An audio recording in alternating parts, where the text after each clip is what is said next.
మహేష్ కుమార్ గౌడ్ గారు Congress party PCC అధ్యక్షుడు తెలంగాణలో టీఆర్ఎస్ కన్మరుగవుతుందని నేను మొదటి నుంచి మన విశ్లేషణలో మొదటి నుంచి చెప్తున్నా.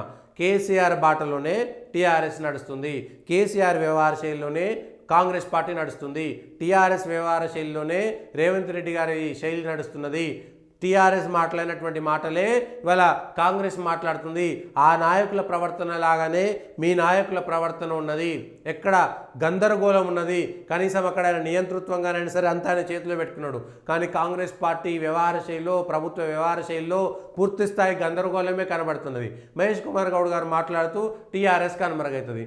ఇదే మాట కాంగ్రెస్ పార్టీ పైన అప్పటి ముఖ్యమంత్రి లేకపోతే కేటీఆర్ ఇదే మాట మాట్లాడిరు. తెలంగాణలో కాంగ్రెస్ కనుమరుగు, కనుచూపు మేరలో కాంగ్రెస్ లేదు, కాంగ్రెస్ను ఏదో పాతాళంలోకి తొక్కి పడేస్తాం వస్తున్నట్టుగా ఉంది.